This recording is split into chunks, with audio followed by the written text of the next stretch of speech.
Hey, happy Sunday. Welcome back to Go Ask Sawyer. This is Jamie, your host in our journaling series of Go Ask Sawyer. This will mark the last in the series of specific journal prompts and our lying series. Today we are talking about what we don't say is still speaking. So specifically in relationships, when we are holding back, when we are lying, when we are protecting, what we don't say is still speaking. Today is all about silence, people pleasing, and how passive aggressive behavior becomes a form of dishonesty. Even when we think we are avoiding conflict, we're still saying something. And I'm sure a lot of us can think about times when we were trying to keep the peace, and in doing so, you were really just creating another void. I'm thinking back to times when, again, we go back to like, everything's fine. And I know people like hate that term, but everything is fine when it's really not. But then the air feels different. Maybe your stomach feels different. You don't feel connected to your person anymore. That gut feeling that you have starts to come. So although you're avoiding conflict, or again, keeping the peace in your relationship, what is it actually doing? There is no peace being kept. And I think we have heard that time and time again, right? Like, just have the hard conversation, put everything on the table, get the elephant out of the room. But sometimes it feels so much harder to do that, just because, especially if you've avoided certain topics in relationships for long enough, you know that once that jar comes off, there is going to be so much more down there. So how can we use today's episode to really think about maybe what elephants are in our relationships, what's in our jars that we're like, man, once this lid comes off, it is going to be but also, how freeing would that feel? And then how do we want to show up in relationship? I'm thinking about some friendships I have, some past romantic relationships that I've had. And it's like, if I would have just pulled that lid off sooner, or if I would have just had the courage to have those conversations sooner, how could those ships have been mended, severed? Because not every ship needs to sink, right? Not every ship needs to end. I guess I've always just thought of, well, once your trip is done, it's done. And maybe that isn't always the case. Like, maybe time needs to pass before you take another ride, before you have another conversation, to really hear each other. Because the more we're willing to listen, what was the Bible verse today? James 1:19. My dear brothers and sisters, take note of this. Everyone should be quick to listen, slow to speak, and slow to become angry. Now, I really love that verse because I feel like it gives us kind of an insight the more that we're able to hear each other, like really hear each other, not just like hear to respond, but really hear each other, which is why don't they say something like, what I hear you saying is, and I know people get real irritated with that, but sometimes it's like, you need that. What are you hearing me say? Because your perspective might not be my perspective. And now I feel like I'm going on a tangent. So let me just quickly pause. Let's get out that journal. Okay, let's get out that journal. Let's take our 3 minutes. And again, this is the last in our journaling series, where we are very focused. Please continue journaling, and I might even I'll probably continue giving journal prompts, but get out that journal, set your timer for 3 minutes. And I just want you to write. Maybe write about what's in the jar. So hit pause, and I'll see you back here in 3. All right.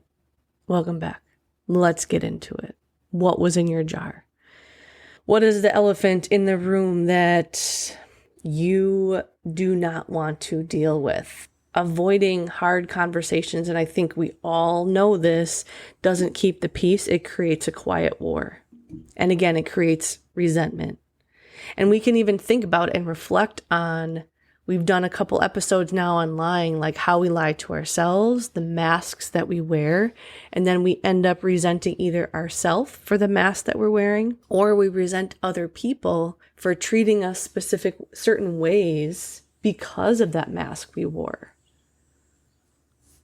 When you don't show up in relationship your full self, you can really only blame, you can blame the other person, but if you are not showing up as your true, authentic self, the other person only has what you're showing up as to go on.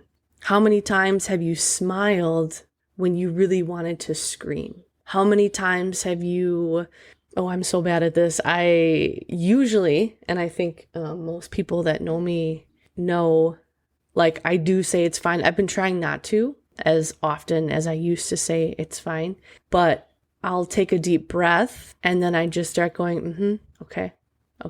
Like I can feel myself just shut down, especially when I know that someone isn't hearing me.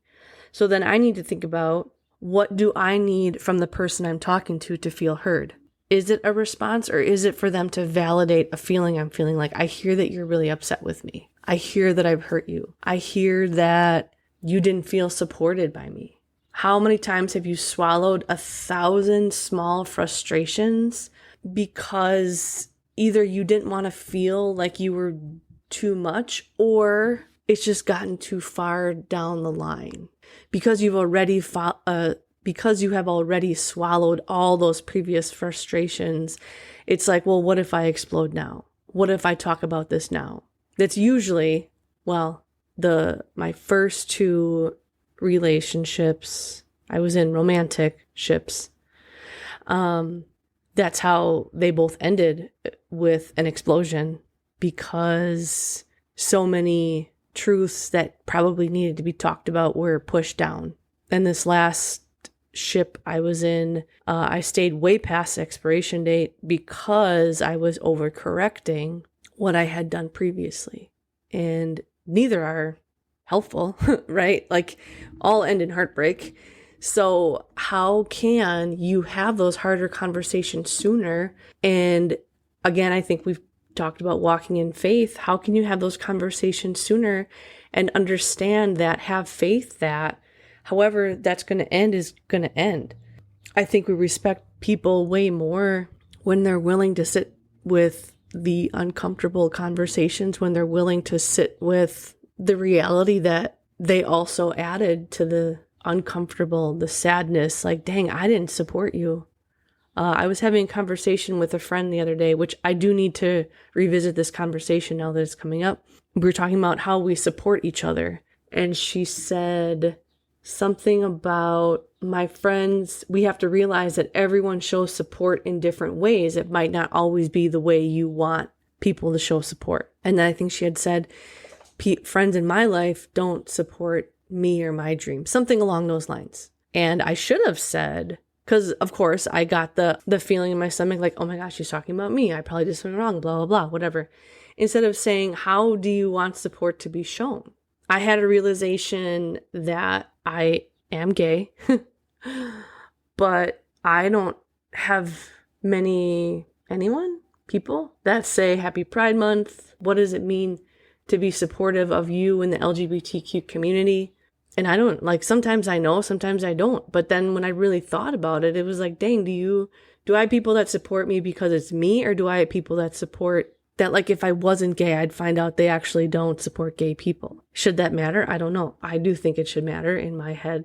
But again, it's those things that we don't want to talk about, because once we start talking about them, truth comes out.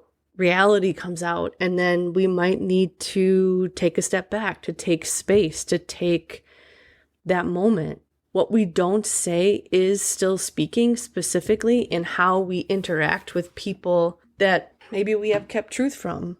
And we don't talk enough, I don't think, about, we always talk about the romantic ship, right? Like, because that's where a lot of conflict comes. This person sees me naked. This person, makes out with me. This person I tell my hopes and dreams to. This person I argue with dishes about. This person I want to build a life with. So they're going to trigger everything about me. They're going to bring up all this other stuff.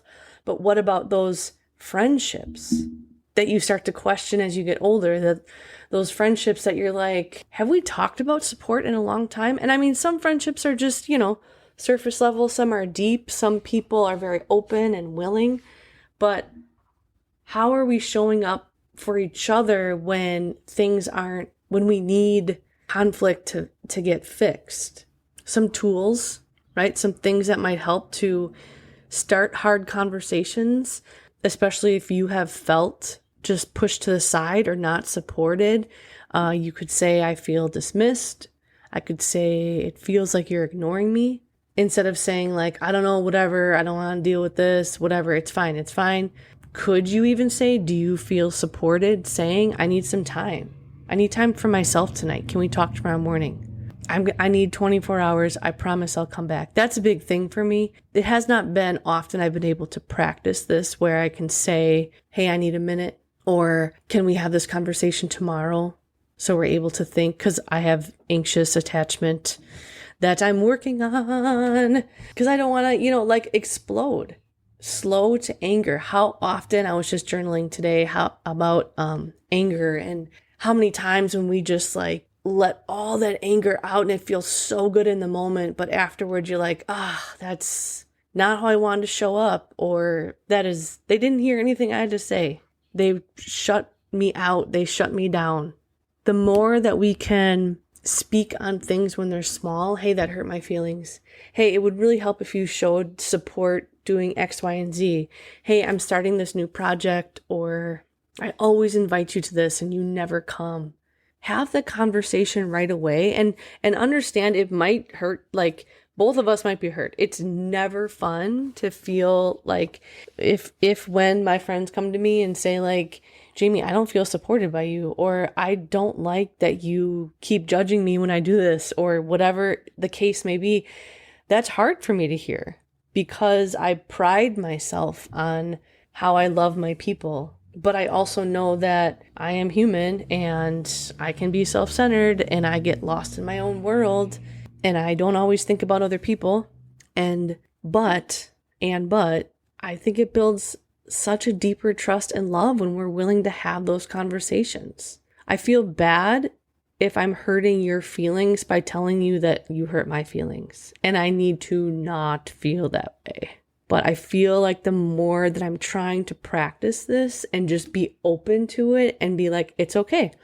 This conversation is going to hurt, but the only way to the other side is through. The only way to the other side is through. And that other person's emotions are not I don't want to say not my responsibility, because I kind of hate that phrase, but also I can't control how they're feeling and I can't control how they're acting. But I can control how I show up, and I can control what I have to say. How people respond, how people react says a lot about who they are and their character. And I can say the same thing for myself. The truth is, silence is never neutral. It either protects connection or it erodes it, pulls it away. This week, see what happens, especially y'all in this full moon week. Holy cow. Anyone else not been able to sleep, crazy dreams, that full moon it's officially full moon on Thursday, this last Thursday, but Wednesday I went to this full moon yoga on the beach, and it was just so intense, and my throat chakra, I feel like I want to cry all the time, and I'm like, whoo, what is going on, world? But this week, I really want you to pay attention to where you decide to be quiet in your relationships. All the ships, friendships, love ships, family ships. Where are you staying silent? And where are you just needing to have the dang conversation? And it's not going to be perfect, and not in an aggressive way. Just honestly, you don't have to be loud to be heard. And actually, the louder you get, the less people will hear you. You just have to show up being you and being real. So let's keep practicing this brave honesty with ourselves and in our relationships. And as always, my loves, stay cute, stay loud, keep dancing even when everyone is watching. Peace.